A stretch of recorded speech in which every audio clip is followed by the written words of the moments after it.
গোলাম আহমদ কাদিয়ানীকে দাঁড় করে কাদিয়ানী ফিরকা তৈরি করলো ইহুদি নাসারারা। আবুল ওলা মওদুদীকে দাঁড় করিয়ে জামাতে ইসলামী ফিরকা তৈরি করলো। মুহাম্মদ বিন আব্দুল ওয়াহাব নজদীকে কিনে দাঁড় করিয়ে ওয়াহাবি আহলে হাদিস মতবাদকে জন্ম দিল। কাসিম নানতাউইকে খরিদ করে আপনার দেওবন্দি মতবাদকে জন্ম দিল। কিন্তু আলহামদুলিল্লাহ আহলে সুন্নাত ওয়াল জামাতের আজ পর্যন্ত কোন আলিমকে না কোন টাকা কিনতে পেরেছে, না কোন সম্পদ কিনতে পেরেছে। ইমামে আহলে সুন্নাত আলা হযরত সুন্নিদের ইমামের নিকটে নানপাড়ার বাদশার চেলা এসে বলছে, আপনি তো অনেক সুন্দর কবি লেখেন, একবার আমাদের বাদশাদের শানে লেখেন, আপনাকে ধন সম্পদ দিয়ে মালামাল করে দিব। আলা হযরত লিখছেন, করো মদহা আহলে তওয়াল রাজা, পড়ে ইস বালা में मेरी बाला, मैं गदा हूं अपने करीम का, मेरा दीन पाराए ला। সুবহান আল্লাহ, সুবহান আল্লাহ। বেশক আলা হযরত বলছে, দুনিয়ার কোন সম্পদ আমাকে খরিদ করতে পারে না, আর আমি দুনিয়ার কোন বাদশার ব্যাপারে লিখতে পারি না। আমি মুস্তাফার গোলাম, মুস্তাফার শানে লিখবো। জোরে বল সুবহানাল্লাহ। এইগুলো দল তৈরি হয়েছে বাবা। এরা কি করলো? ইংল্যান্ড থেকে তাকে টাকা দেওয়া হলো। আমরা আহলে সুন্নাত ওয়াল জামাত, আমাদের মুফতি কয়েকটা নাম বলছে, আপনারা হয়তো চিনতে পারবেন। মুফতি আমজাদ হোসেন সিমনানি, নাম শুনেছেন? মুফতি আমজাদ হোসেন সিমনানি। আপনাদের কালিয়াচকে থাকেন মুফতি আব্দুল আজিজ কালিমি। আপনাদের আরেকজন আছেন মুফতি নুরুল আরেফিন আজহারি, যিনি বুখারী শরীফের বাংলা অনুবাদ করছেন।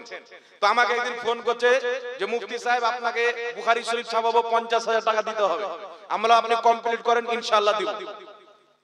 আমরা একটা কিতাব লিখে ছাপাতে পারি না? মুফতি আমজাদ সিমনানি সাহেবের লেখা অনেক কিতাব পিডিএফ করে আমরা মানুষকে পাঠাই, কিন্তু আমরা ছাপাতে পারি না বাবা। টাকা লাগবে কিনা?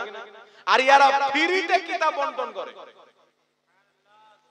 কিসে? ফ্রিতে বন্টন করে।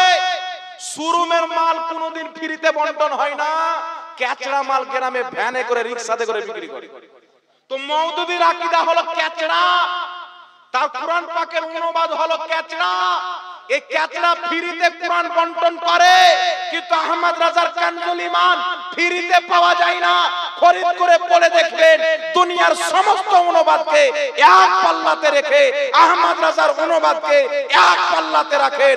আল্লাহর কসম খেয়ে বলি, আলা হযরতের অনুবাদকৃত কোরআন পাকের মধ্যে না কোনো ভুল আছে, না কোনো ত্রুটি আছে। বলুন সুবহানাল্লাহ। নারে তাকবীর, নারে তাকবীর, নারে রিসালাত, নারে হায়দারি, মসলকে আলা হযরত, মসলকে আলা হযরত, নারে তাকবীর, নারে রিসালাত। কারণ তিনি যখন কোরআন পাকের অনুবাদ করেন, আল্লাহর শানকেও বজায় রেখেছেন, নবীর শানকেও বজায় রেখেছেন। মওদুদী অনুবাদ কি করছেন যে আল্লাহও চাল চালতে জানে। চাল মানে জানেন? এখান থেকে আমি বক্তব্য দিয়ে যাচ্ছি, দু চারটা ওয়াহাবি আপনাদের কালিয়াচক মোড়ে পাথর নিয়ে দাঁড়িয়ে আছে, বেটা আসলি পাথর মারবো। চাল চালা মানে ধোঁকা দেওয়া। মওদুদী অনুবাদ করছে যে আল্লাহ মানুষের চাইতে বেশি ধোঁকা দিতে পারে। নাউজুবিল্লাহ বললেন না? আল্লাহ যদি মানুষকে ধোঁকা দিত তাহলে কি করত? সুন্দর রোড দেখে চালাতো আর রোডকে ফেড়ে ঢুকিয়ে দিত, না কি বলেন? তাহলে কত রকম নকশে কদম হে রাহে খুদা, वो क्या बहक सके जो ये सुराग लेके चले। आहा, सुभान अल्लाह, सुभान अल्लाह।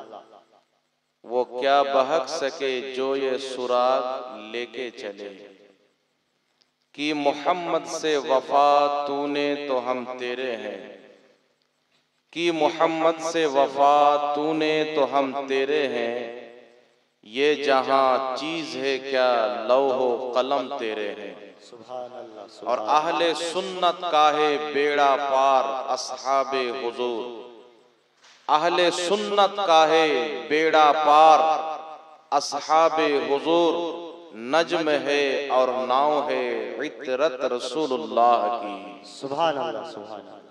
व्यक्ति ईमान आनलो, ला इलाहा इल्लाल्लाह मुहम्मदुर रसूलुल्लाह पाठ करे, ইসলামে পরিবেশ করলো, মুসলমান হওয়ার পরে, নামাজি হওয়ার পর, রোজাদার হওয়ার পর, কুরবানি দেনে वाला, দান করনে वाला, যাকাত দেনে वाला হওয়ার পরে যদি আল্লাহ বা তার রাসূল বা সাহাবা বা আহলে বাইতের শানে চুল পরিমাণে বেয়াদবি করে বা বেয়াদবিকে পছন্দ করে বা সমর্থন করে, তাহলে মুসলমান হওয়ার পরেও ওই ব্যক্তি কাফির হয়ে যায়। বলেন সুবহানাল্লাহ। সুবহানাল্লাহ সুবহানাল্লাহ। ইমাম কাজী আয়াজ রাহমাতুল্লাহ আলাইহি নিজের কিতাব শেফা শরীফের মধ্যে লিপিবদ্ধ করেছেন। ইমাম মোল্লা আলী কারি রাহমাতুল্লাহ আলাইহি নিজের কিতাব শারহুশ শেফার মধ্যে উল্লেখ করেছেন। ইসলামের ফতোয়া হলো, তিনারা লিখেছেন যে সারা পৃথিবীর সমস্ত উম্মতের এই ফতোয়ার প্রতি ইজমা রয়েছে, এই বিষয়ের প্রতি সবাই ঐক্যমত। যদি কোনো ব্যক্তি নবী মুআজ্জম নূরে মুজাসসাম সাল্লাল্লাহু আলাইহি ওয়া আলিহি ওয়াসাল্লামের চুল পরিমাণে গুস্তাখি করে, বেয়াদবি করে, তাহলে ওই ব্যক্তি কাফির হবে। তার কাফির হওয়াতে যারা সন্দেহ করবে তারাও কাফির হবে। জোরে বলুন সুবহানাল্লাহ। আল্লাহ পাকের কোরআন থেকে আমরা কি বুঝতে পারলাম? এটাই বুঝতে পারলাম যে একজন মুসলমানও কুফরিয়া বাক্য যদি উচ্চারণ করে তাহলে ওই ব্যক্তি কাফির হয়ে যায়। উদাহরণ আপনাকে বলে দিচ্ছি, পাকিস্তানে একটি জায়গা আছে, যেই জায়গার নাম হচ্ছে কাদিয়ান। সেই কাদিয়ান নামক জায়গাতে একজন ব্যক্তি ছিল যার নাম হলো গোলাম আহমদ কাদিয়ানি। নাম শুনেছেন? জি, নাম শুনেছেন আপনারা? গোলাম আহমদ কাদিয়ানি ওই ব্যক্তি নিজেকে নবী দাবি করেছিল যে আমি আল্লাহর নবী। তো আমাদের নবীর পরে কেউ যদি নিজেকে নবী বলে দাবি করে, মুসলমান থাকবে না কাফির হবে? জোরে বলেন। তার মাননেওয়ালা, তাকে যারা নবী মানবে তারা কাফির হবে কি হবে না? তাহলে কুফরি করা ও কুফর, আর কুফরিকে সমর্থন করাও কুফর, কুফরিতে রাজি হওয়াও কুফর। যেমন বেটা আমার চুরি করছে, আমি সন্তুষ্ট আছি, তাহলে আমিও চোর। কথা বুঝে আসছে কি নাই? বেটা আমার চুরি করছে, আমি খুব খুশি, বা বেটা নিয়ে আসছে, আমি ঘুরছি, খাচ্ছি, মজ মস্তি করছি, তাহলে আমিও এক প্রকারের চোর। বেটা চুরি করতে যাচ্ছে, আমার সমর্থন আছে, ওর টাকা আমি খাই না, তবু আমি চোর। তো ভুল কাজকে যেই ব্যক্তি সমর্থন করবে ওই ব্যক্তিকে ইসলামে ভুল বলা হয়েছে। আর আপনি যখন পবিত্র কোরআন পাক পাঠ করবেন, এই পবিত্র কোরআন পাকের মধ্যে সূরা মুমিন পাওয়া যায়, আবার সূরা কাফিরুনও পাওয়া যায়। আর পুরো কোরআন পাকে আল্লাহ তাবারাক ওয়া তাআলা কাফিরকে কাফির বলে আখ্যায়িত করেছেন, মুমিনকে মুমিন বলে আখ্যায়িত করেছেন। অর্থাৎ আল্লাহ পাকের কোরআন আমাদেরকে শিক্ষা দিয়েছেন যে কিয়ামত পর্যন্ত কাফিরকে কাফির বলা, মুমিনকে মুমিন বলা, এটা হচ্ছে আল্লাহর কোরআনের বিধান। জোরে বল সুবহানাল্লাহ। এটা কার বিধান? আল্লাহর কোরআনের বিধান। এখন যদি কোনো মাওলানা সাহেব বেরিয়ে যায় আর বলে হুজুর কাউকে কাফির বলার দরকার নাই, কিছু মৌলবি বাবা ইউটিউবে আসে, আল্লাহ পাক এখন সবাইকে মোবাইল দান করেছেন। এই যে মোবাইল, এই মোবাইল রাত্রে ঘুমাবে, খুলবে, দেখছে একটা মৌলবি এসে মাথাতে বহুত বড় ঘুমটা দিয়ে আছে, মনে হচ্ছে সুফি সাহেব লোক হবে, বক্তব্য শুনতে আরম্ভ করে দিল। কিন্তু ও যে কি প্রচার করছে এটা কিন্তু সাধারণ মানুষ বুঝছে না। তো এদের ঝালাস কিছু কিছু আমাদের টানাটান টিটিএস এলাকাতেও ঢুকে পড়ে। মানে কিছু লোকের ঈমান কমজোর হয়ে যায়। এ বলছে কি যে আপনার বাড়ির পাশে যদি কোনো হিন্দু বাস করে তাহলে তাকেও কাফির বলা যাবে না। তাহলে একজন হিন্দু ব্যক্তি যিনারা মূর্তির পূজা করে আল্লাহকে বাদ দিয়ে, অগ্নি পূজক, মূর্তি পূজক, পাথর পূজক, এদেরকে যদি কাফির না বলা যায় তো কাফির কাকে বলা যাবে? কথা বুঝে আসছে? ওই মৌলবীকে জিজ্ঞাসা করেন কেন কাফির বলবে না, তো মৌলবী বলবে এই জন্য যদি মরার আগে মুসলমান হয়ে যায় তাহলে তোমার শাশুড়িকে শাশুড়ি বলিও না, হতে পারে তোমার শ্বশুর তালাক দিয়ে দিবে, না কি বলেন? তাহলে মাকে মা বলিও না, হতে পারে অন্য কারোর সাথে পালিয়ে যেতে পারে। তোমার স্ত্রীকে তোমার স্ত্রী বলিও না, হতে পারে তোমার কিছুদিন পরে তোমার কাছ থেকে তালাক নিয়ে অন্য কাউকে বিয়ে করে নিতে পারে, না কি বলেন? তো এইগুলো হচ্ছে জাহিল, যারা বক্তা সেজে, মৌলবি সেজে মানুষকে পথভ্রষ্ট করে। ব্রাদার ইসলাম, আমাদেরকে দ্বীন বুঝতে হবে। আর দ্বীনের মধ্যে নবী পাক সাল্লাল্লাহু আলাইহি ওয়াসাল্লাম বলেন, মিশকাত শরীফ ঈমানের অধ্যায়ে হাদিস, রাসূল পাক বলছেন, বুনিয়াল ইসলাম আলা খামসিন, ইসলামের বুনিয়াদ, ইসলামের মূল, ইসলামের ভিত হচ্ছে পাঁচটি জিনিসের উপরে। কয়টি জিনিস? ইসলামের ভিত পাঁচটি জিনিসের উপরে। নবী পাক সাল্লাল্লাহু আলাইহি ওয়াসাল্লাম বলেন, সর্বপ্রথম হচ্ছে এই কথার সাক্ষী দেওয়া যে আল্লাহ ছাড়া কেউ ইবাদতের যোগ্য নয়, অর্থাৎ লা ইলাহা ইল্লাল্লাহ মুহাম্মাদুর রাসূলুল্লাহ বলেন সাল্লাল্লাহু আলাইহি ওয়াসাল্লাম। প্রথম।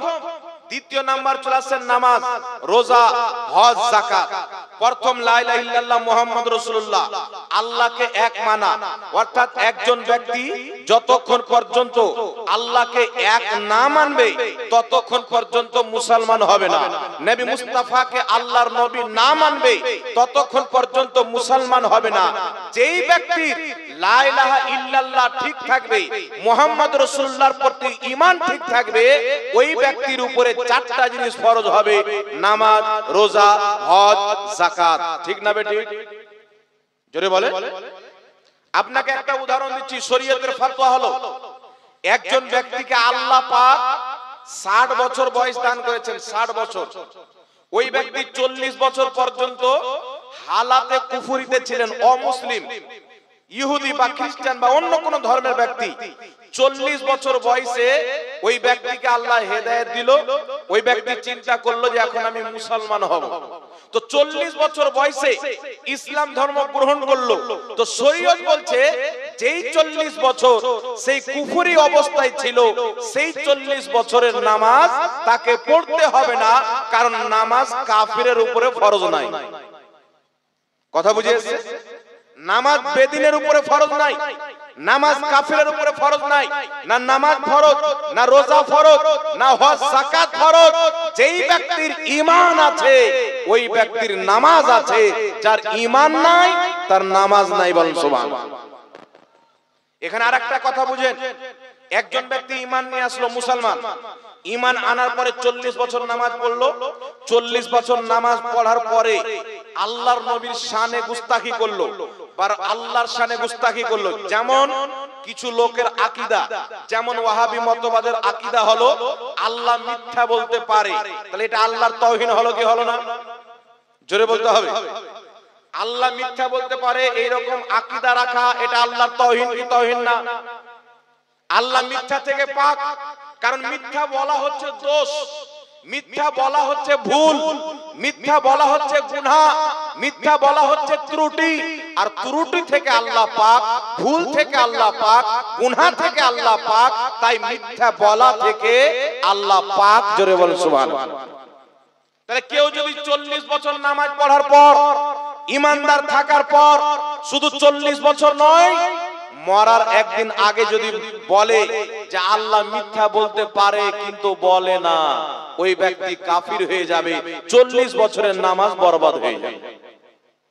একজন ব্যক্তি 5 ওয়াক্তের নামাজ পড়ে, সারা জীবন নামাজ পড়ার পর মরার 3 দিন আগে চায়ের দোকানে বলছে যে নবী তো নিজের মেয়ে ফাতেমাকে বাঁচাতে পারবে না, নবী তো আমাদেরকে না নবী কাজে আসবে না ওলি কাজে আসবে, কেউ কিয়ামতের ময়দানে উপকার করতে পারে না, অর্থাৎ নবীর শাফাতকে অস্বীকার করে, তাহলে যত নামাজ পড়েছে সব বেকার। বেকার হবে কি হবে না? এর উদাহরণ, এর দলিল আমি কোরআন থেকে দিচ্ছি, একটু লক্ষ্য করে শুনবেন বাবা। একজন ব্যক্তির নাম ছিল ইবলিস। নামটা শুনেছেন? ভালো লোক চিনে, খারাপ লোক চিনে, মানে ইবলিসকে সবাই চিনে। ইবলিস কিন্তু বাবা 6 কোটি বছর নামাজ পড়েছিল। 6 কোটি বছরের নামাজ, 6 কোটি বছরের তার সাজদা, তার তাসবিহ, তাহলিল, প্রত্যেকটা জিনিসকে আমার আল্লাহ গ্রহণ করেছিলেন, কবুল করেছিলেন। তাই আল্লাহ তাবারাক ওয়া তাআলা ওই ইবলিসকে ফেরেশতাদের শিক্ষক বানিয়েছিলেন, জান্নাতের যাওয়ার আসার পারমিশন দিয়েছিলেন। ওই ইবলিসকে আল্লাহ অনেক উঁচু মাকাম দান করেছিলেন, মর্যাদা সম্মান দান করেছিলেন। 6 কোটি বছরের ইবাদত আল্লাহ কবুল করেছিলেন। কিন্তু আল্লাহ যখন বললেন আদমকে সিজদা করো, কিন্তু সে আদমকে সিজদা করলো না, আল্লাহ পাক তার 6 কোটি বছরের কবুল নামাজকে বরবাদ করে দিলেন। কত বছরের কবুল নামাজ বরবাদ হলো? 6 কোটি বছরের কবুল নামাজ বরবাদ হলো কি হলো না? এখন আপনারা বলেন তো, আল্লাহ কি বলেছিলেন ইবলিস আদমকে সিজদা না করলে কি হলো? তুমি আমার 6 কোটি বছর ইবাদত করেছো, যাও আমার ইবাদতের কারণে তোমাকে maaf করে দিলাম। এই কথা আল্লাহ বলেছেন? একটু জোরে বলতে হবে, হ্যাঁ না বলেন না। এই কথা কি আল্লাহ বলেছেন? যাও তুমি 6 কোটি বছর আমার তাসবিহ পাঠ করেছো, আমি তোমাকে ক্ষমা করে দিলাম। 6 কোটি বছর আমাকে সিজদা করেছো, আমি তোমাকে ক্ষমা করে দিলাম। 6 কোটি বছর আমার ইবাদত করেছো, আমি আল্লাহ তোমাকে ক্ষমা করে দিলাম। আল্লাহ এই কথা বলেন নাই। আল্লাহ পাক পবিত্র কোরআন পাকে ওয়া কানা ওয়াস্তাকবারা মিনাল কাফিরিন, তাকে কাফিরদের অন্তর্ভুক্ত করেছেন। তার উপরে কাফিরের ফতোয়া দিয়ে আল্লাহ পৃথিবীবাসীকে একটা শিক্ষা দিয়েছেন। কোরআন পাকে এলান করেছেন, তুমি যতই বড় নামাজি হয়ে যাও, রোজাদার হয়ে যাও, হাজী হয়ে যাও, কাজী হয়ে যাও, মুফতি হয়ে যাও, মুহাদ্দিস হয়ে যাও, যদি তোমার অন্তরে নবীর আদব না থাকে, নবীর মহব্বত না থাকে, না তোমার ঈমানের দাম আছে, না তোমার নামাজের দাম আছে। যদি নবীর আদব না থাকে, ইবলিসের কবুল হওয়া নামাজ বেকার হয়ে যায়। তাহলে যার অন্তরে নবীর আদবই নাই, তার পড়া নামাজ তো এখন কবুল হয়েছে কিনা গ্যারান্টি নাই। কথা বুঝে এসেছি কি আসেনি বাবা? জান্নাতের মধ্যে ছিল, আদম নবীকে সিজদা করলো না, ইবলিসের অহংকার। এই অহংকার এখন কিছু নামধারী মুসলমানের মধ্যে দেখতে পাওয়া যায়। তারা বলতে চায় আল্লাহই তো যথেষ্ট আছে, পীর ফিরের দরকার কি? বলে কি বলে না? বুঝে আল্লাহই তো যথেষ্ট আছে, পীর ফিরের দরকার কি? তাহলে এই কথা বলনি কেন যে মা বাপের প্রয়োজন কি আছে? ডাইরেক্ট চলে আসো নাকি বলে? বুঝে আল্লাহই যথেষ্ট আছে, না নবীর ওসিলা চলবে, না ওলির ওসিলা চলবে, না পীর মাশায়েখের ওসিলা চলবে, আমাদের জন্য তো আল্লাহই যথেষ্ট আছে। এই কথা ওই ইবলিসের ধারণা ছিল। আল্লাহ তুমি তো যথেষ্ট আছো, 6 কোটি বছর তোমার ইবাদত করেছি, যতদিন তুমি হায়াত দিবে তোমাকে সিজদা করব, আরব খারব বছর তোমার ইবাদত করব। কিন্তু আল্লাহ না আদমের ওসিলা নিতে পারবো, না আদমের তাজিম করতে পারবো, না আদমকে সিজদা করতে পারবো। আল্লাহ বলেছিলেন শুনো, যেই ব্যক্তি নবীর আদব করে না, নবীর ওসিলা চাই না, ওই ব্যক্তির কোনো ইবাদত কাজে লাগে না। জোরে বলেন সুবহানাল্লাহ। সুবহানাল্লাহ, সুবহানাল্লাহ। কোন ইবাদত কাজে লাগে? জোরে বলতে হবে, লাগে বাবা। এই ধারণাটা হচ্ছে ইবলিসের, যে আল্লাহই সবকিছু আছে, কি প্রয়োজন আর কিছু। এই ধারণাটা কার? ইবলিসের। যেমন কিছু দল বেরিয়েছে বাবা, তবলিগি জামাত, জামাতে ইসলামী, আর একটা দল আছে এবার নাম দিয়েছে আহলে হাদিস, মানে হাদিস ওয়ালা। হাদিসের উপরে আমল করনেওয়ালা লয়, হাদিস ওয়ালা, মানে হাদিস কিনে বাক্সতে ভরে দেন বাস হাদিস ওয়ালা। আর যারা হাদিসের উপরে আমল করে তারা আহলে হাদিস নয়, আহলে সুন্নাত, নবীর হাদিসে আমল করনেওয়ালা। জোরে বলেন সুবহানাল্লাহ। তাই আমরা মানুষকে বলতে চাই যে এক জামানা ছিল আল্লাহ তাবারাক ওয়া তাআলার নিকটে ইবলিস তাওহীদকে অস্বীকার করেনি, আল্লাহর একত্ববাদীকে অস্বীকার করেনি। ফেরেশতারা একদিকে, ইবলিস একদিকে।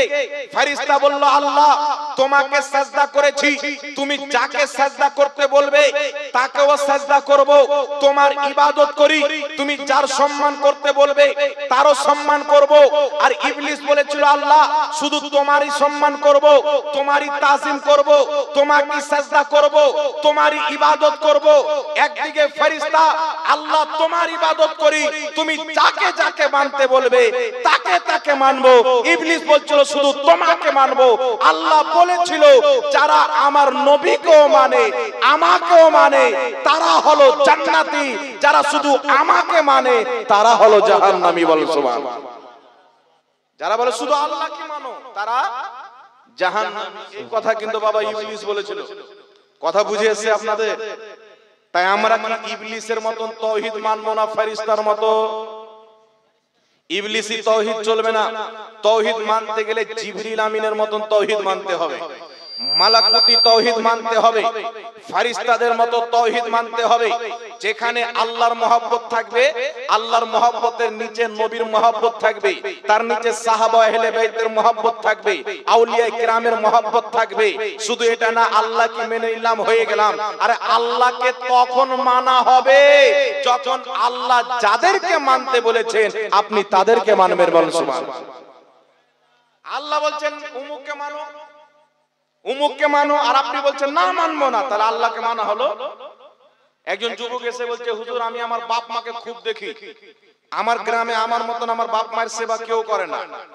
পরে খবর মিলছে যে বাপকে যখন অসুখ হয় তখন বাড়ি থেকে পালিয়ে যায়, মানে ওষুধ কিনে দিবে না, টাকা নাই, ইলাজ করে না, বাপকে নিয়ে যেতে হবে কলকাতা, কিন্তু বাড়িতে বসে পড়ে আছে, কলকাতা নিয়ে যেতে পারবে না। তাহলে ওর বাপকে মানা হলো? বাবা বাপের সম্মান করি কিন্তু বাপকে দানা দেব না, আলাদা ভিন্ন করে খাচ্ছি।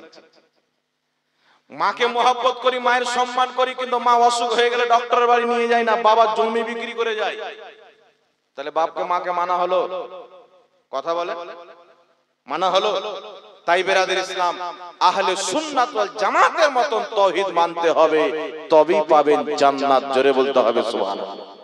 এইবার চলে আসেন বেরাদের ইসলাম, মহান রব্বুল আলামিন বলেন লা তা'তাযিরু কাদ কাফারতুম বাদা ঈমানিকুম, তুমি ঈমান নিয়ে আসার পরে কাফির হয়ে গেছো। এই কথাটা আল্লাহ কাকে বলেছিলেন? তাফসীরে নাসাফির মধ্যে উল্লেখ রয়েছে, হাদিস লিপিবদ্ধ রয়েছে। নবী পাক সাল্লাল্লাহু আলাইহি সাল্লামের জামানায় একজন সাহাবীর উটনি হারিয়ে গেল। আমার আপনার নবী বললেন তোমার উটনি অমুক জঙ্গলে রয়েছে। তো এই কথা শুনে একজন মুনাফিক বাইরে গিয়ে বলছেন যে মুহাম্মদ সাল্লাল্লাহু আলাইহি সাল্লাম বলে অমুকের উটনি অমুক জায়গাতে রয়েছে, কিন্তু আমরা মুনাফিক তার ভেষ মুসলমান ভেষে তার ক্ষতি করছি, আমাদেরই খবর রাখে না। মুহাম্মদ কি গায়েব জানে? মুহাম্মদ বলছে তোমার উটনি অমুক জায়গাতে আছে, অমুক জঙ্গলে আছে, তো মুহাম্মদ তো গায়েব জানে না। তো আল্লাহ বলছেন জিবরিল যাও, কারণ নবীর ইজ্জতের কথা আসলে আল্লাহ আয়াত নাজিল করতে বিলম্ব করেন না, যেখানে যেমন প্রয়োজন পড়ে আল্লাহ নিজের নবী মুস্তাফার সম্মানকে বয়ান করে। জোরে বলেন সুবহানাল্লাহ। আল্লাহ জিবরিল আমিনকে আয়াত দিয়ে পাঠালেন, ওয়ালা ইন সাআলতাহুম লা ইয়াকুলুন্না ইন্নামা কুন্না নাখুদু ওয়া নালআবু কুল আবিল্লাহি ওয়া আয়াতিহি ওয়া রাসূলিহি কুনতুম তাস্তাহজিউন। আল্লাহ বলছেন মাহবুব তুমি তাদেরকে যদি জিজ্ঞাসা করো এই কথা কি বলেছো যে মুহাম্মদ গায়েব জানে না, তারা বলবে আমরা তো মজাক করছিলাম, আমরা তো ঠাট্টা করছিলাম, আমরা তো এরকমই মজাক করছিলাম। আল্লাহ বলছেন বাহানা করিও না, তোমরা কি আল্লাহর আয়াতকে ঠাট্টা করো, আল্লাহর নবীকে ঠাট্টা করো, বাহানা করিও না। লা তা'তাযিরু কাদ কাফারতুম বাদা ঈমানিকুম, তুমি তো ঈমান নিয়ে এসেছিলে, আমার নবীর ইলমে গায়বকে অস্বীকার করার কারণে কাফির হয়ে গেছো। জোরে বলেন সুবহানাল্লাহ। তাহলে ঈমান আনার পরে কি বললো? নবী গায়ব জানে না, কুফরির ফতোয়া কে দিল? আল্লাহ। তাহলে এই কোরআনের বিধান শুধু 1450 বছর পূর্বে ছিল না, কিয়ামত পর্যন্ত? কথা বলতে হবে বাবা। কোরআন পাকের বিধান শুধু 1500 বছর পূর্বে চলতো না, আজও চলে। কিয়ামত পর্যন্ত কোরআনের বিধান জারি থাকবে। কিয়ামত পর্যন্ত কোন ব্যক্তি যদি বলে নবী ইলমে গায়ব জানে না, ওর উপরে কোরআনের ফতোয়া কুফরির ফতোয়া লাগে। কারণ নবী আল্লাহর জানাতে গায়ব জানে। কথা বুঝে এসেছে কি আছে না বাবা? আল্লাহর জানাতে জানে, আল্লাহ যতটুকু জানিয়েছেন ততটুকু জানে, এই বিশ্বাস রাখতে হবে। আল্লাহ কতটুকু জানিয়েছেন, আল্লাহ তাবারাক ওয়া তাআলা আমার আপনার নবীকে প্রথম সৃষ্টি থেকে নিয়ে কিয়ামত পর্যন্ত জান্নাতীদের জান্নাতে, জাহান্নামীদের জাহান্নামে যাওয়া পর্যন্ত সমস্ত শিক্ষা আল্লাহ আমার নবীকে দান করেছেন। জোরে বলতে হবে সুবহানাল্লাহ, সুবহানাল্লাহ। বেশ, এবার আসেন ব্রাদার ইসলাম, আরেকটা কথা আপনাকে বলি। আল্লাহ পাকের কোরআন পৃথিবীতে আল্লাহ পাঠিয়েছেন মানুষকে হেদায়েত দেওয়ার জন্য, না কি বলেন? যে কোরআন পড়ে মানুষ হেদায়েত অর্জন করবে। আচ্ছা, দুনিয়াতে অনেক কিতাব আছে, সেই কিতাবের মধ্যে ভুল আছে। বুখারী শরীফের মধ্যে পর্যন্ত ভুল আছে।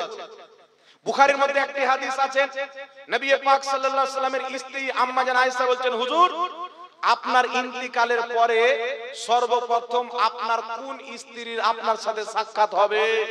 তো নবী পাক বললেন তোমাদের মধ্যে যার হাত লম্বা বেশি। তো মা এসে বলছেন আমরা হাত নাপতে আরম্ভ করলাম, পরে বুঝতে পারলাম যে দান বেশি করে, মানে হাত লম্বা মানে যে দান বেশি করে, সাদকা বেশি করে। তো নবী পাকের স্ত্রীগণের মধ্যে সবচাইতে বেশি দান করতেন হযরতে যায়েনব রাদিয়াল্লাহু তাআলা আনহা। আর নবী পাকের পরে তিনার যে স্ত্রী ইন্তিকাল করেছিলেন তিনি হচ্ছেন যায়েনব রাদিয়াল্লাহু তাআলা আনহা। কথা বুঝেছে?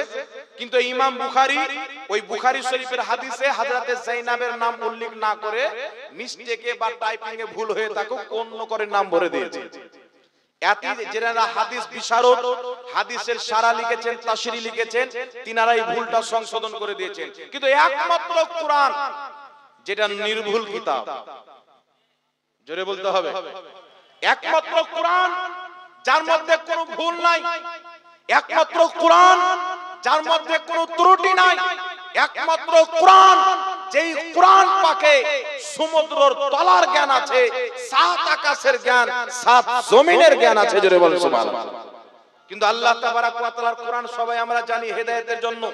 কোরআন যে পড়বে ঈমান তাজা হবে, কোরআন পাকে আমল করবে জান্নাতি হয়ে যাবে, আল্লাহর ওলি হয়ে যেতে পারে। এই পবিত্র কোরআন পাক মানুষকে হেদায়েত দিতে এসেছেন, কিন্তু আল্লাহ বলছেন কোরআন পড়ে হেদায়েতও পাবে, গুমরাহও হবে। আল্লাহ বলছেন কোরআন পড়ে অনেক লোক হেদায়েত পাবে, অনেক লোক গুমরাহ হবে, এটা কোরআনেরই কথা। তাহলে আমরা তো সবাই জানি কোরআন পড়ে হেদায়েত পাবে, ঠিক না বেঠিক? কিন্তু কোরআন পড়ে গুমরাহ হবে এটা বুঝতে পারলাম না। কিন্তু বাবা এই জামানাতে যারা আছেন তারা বুঝতে পেরেছে। এই জামানাতে আমরা বুঝতে পেরেছি যে কোরআন পড়ে কেন গুমরাহ হবে। এখন নতুন নতুন ফিরকার নতুন নতুন কোরআনের অনুবাদ। একটি দল বেরিয়েছে জামাতে ইসলামী নামে দল। এই দলটা একটি কোরআনের অনুবাদ করেছে। এই দলের প্রতিষ্ঠাতা হচ্ছে আবুল ওলা মওদুদি। এর নবী নিজের ফ্যাক্টরিতে তৈরি করত।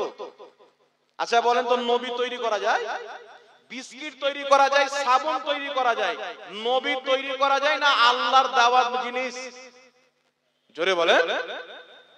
এটা আল্লাহর পক্ষ থেকে আল্লাহ যাকে ইচ্ছা করেন নবী বানায়, আল্লাহ ছাড়া কেউ নবী বানাতে পারে না। কিন্তু মওদুদি বাড়িতে বসে নবী বানাতো। তার লেখা কিতাব তাফহিমাত প্রথম খণ্ড 42 নম্বর পৃষ্ঠা, পাকিস্তান কারাচির ছাপ, কিতাবটি আমার কাছে রয়েছে। লিখছে রাম, শঙ্কর, লক্ষ্মণ এগুলো সব আল্লাহর নবী। বাড়িতে বসে আব্বার দেওয়া ধর্ম নবী বানিয়ে দিল ফ্যাক্টরি। তো কাল কোন গাঁজা খেলে এসে বলবে যে আমার একটা চাচা ছিল নবী পাকের জামানার পূর্বে, ও ওর জামানার নবী ছিল, চলবে? জি, রাম, কৃষ্ণ, লক্ষ্মণ এরা সব আল্লাহর নবী। কি করে বুঝলে? বলছে এদের চরিত্র, এদের আখলাক যখন পড়ি তো নবীর মতো মনে হয়। চিন্তা করেন, আপনি গস পাকের আখলাক পড়েন, নবী পাকের এক চুল আখলাকের বিরুদ্ধে পাবেন না, সেম টু সেম নবীর আখলাকের মতো। তাই কি গস পাককে আমরা নবী বলতে পারবো? জি। আর এই গাধা বলছে আর নবী আছে, আবুল ওলা মওদুদি। একে খাড়ো কে করলো? এর বাড়ি হচ্ছে হায়দ্রাবাদ, জন্মস্থান হায়দ্রাবাদে, পরে পাকিস্তান গিয়েছিল, পাঞ্জাবে। আল্লামা ইকবাল, ডক্টর ইকবাল তাকে ডেকেছিল। পাকিস্তানের পাঞ্জাবে বসবাস করতে করতে একটা মানে দল তৈরি করলো, দলটার নাম দিল জামাতে ইসলামী। জামাতে ইসলামী দল তৈরি করে আস্তে আস্তে কিতাব লিখতে আরম্ভ করলো। তার কিছু আকীদা আপনাদেরকে গনিয়ে দিচ্ছি। তার আকীদা হচ্ছে যে নবীগণ মাসুম না। ইসলামের আকীদা হচ্ছে আল আম্বিয়াও মাসুমুন, প্রত্যেক নবী মাসুম, অর্থাৎ নবীগণের দ্বারাই না ছোট গুনাহ হতে পারে না বড় গুনাহ হতে পারে। এখন আপনি বলবেন যে আদম আলাইহিস সালাম তো একটা ফল খেয়েছিলেন, আল্লাহ খেতে নিষেধ করেছিলেন, তাহলে এটা গুনাহ হলো না? না, এটা গুনাহ না। এটা হচ্ছে খাতায়ে ইজতিহাদি। মুজতাহিদ যখন ইজতিহাদ করে কোরআন সুন্নাহ থেকে কোনো মাসলা বের করে বা কোনো কাজ করে, কাজটা যদি সঠিক হয় 2 নেকি পাবে, ভুল যদি হয় 1 নেকি পাবে। এটা মুজতাহিদ। তো আদম আলাইহিস সালামের ওটা খাতায়ে ইজতিহাদি ছিল, ওতে কোনো গুনাহ নয়। আমরা যদি ভুল করি, একজন গাড়ি চালাচ্ছে ভুল করে দেয়, 10টা লোকের উপরে চাপিয়ে দেয়, তো মার্ডার হয়ে যাবে। আপনি যদি ভুল করেন তো মার্ডারও হয়ে যেতে পারে, ঈমানও চলে যেতে পারে। কিন্তু আদম আলাইহিস সালাম একটা খাতায় ইজতিহাদি করেছে, সারা দুনিয়া আবাদ হয়ে গেছে, বল সুবহানাল্লাহ। একটা খাতায় ইজতিহাদির কারণে ওই আদমের সন্তান নূহ আলাইহিস সালাম, ইব্রাহিম আলাইহিস সালাম, আমার নবী, আপনার নবী, আপনি আমি আজকে যে এখানে আছি আদম আলাইহিস সালামের ফল খাওয়ার কারণে। ফল যদি না খেতেন জান্নাত থেকে বের হতো না। তাহলে ওটা কোন ভুল ছিল? এটা আমার আপনার ব্রেনে আসবে না। তাই নবীগণ মাসুম আকীদা রাখতে হবে। কিন্তু আবুল ওলা মওদুদী নিজের সাওয়ালাত কিতাবের মধ্যে কি লিখছেন? স্পষ্ট ভাবে নিজের রিসালার মধ্যে লিখতেছে যে মুসা আলাইহিস সালাম কবিরা গুনাহ করেছেন। মুসা আলাইহিস সালাম কবিরা গুনাহ করেছেন, মানে বড় গুনাহ করেছেন। এটা হচ্ছে আবুল ওলা মওদুদীর মত। তাহলে যেই ব্যক্তি বলবে যে নবীগণের ব্যাপারে যে বড় গুনাহ করেছেন, কবিরা গুনাহ করেছেন, ওই লোকটার ঈমান থাকতে পারে? তারপরে লিখছে কি শুনেন, তারপরে লিখছেন যে হযরত উমর ফারুক রাদিয়াল্লাহু তাআলা আনহু অনেক সিদ্ধান্ত ভুল করেছেন। লিখছে খলিফায়ে রাশিদিন যারা নবীর খলিফা তাদের আদেশ গ্রহণ করা যাবে না, কিন্তু আমার আপনার নবী বলছেন আলাইকুম বিসুন্নতি ওয়া সুন্নতি খুলফায়ে রাশিদিন আল মাহদিয়িন, আমার সুন্নাত আমার খলিফাদের সুন্নাত তোমাদের জন্য জরুরি। জোরে বলো সুবহানাল্লাহ। নবী বলছেন আমার সুন্নাত মানো, আমার খলিফাদের সুন্নাত মানো। আর এ বলছেন নবীর খলিফার হুকুম সুন্নাত আমল করা যাবে না, মানা যাবে না। এটা তো কয়েকটা শুনলাম, হাজারো গুমরাহি আকীদা, কুফরিয়া আকীদা এই লোকটার মধ্যে বিদ্যমান। এই লোকটা একটি নতুন মাযহাব তৈরি করলো যার নাম দিল জামাতে ইসলামী।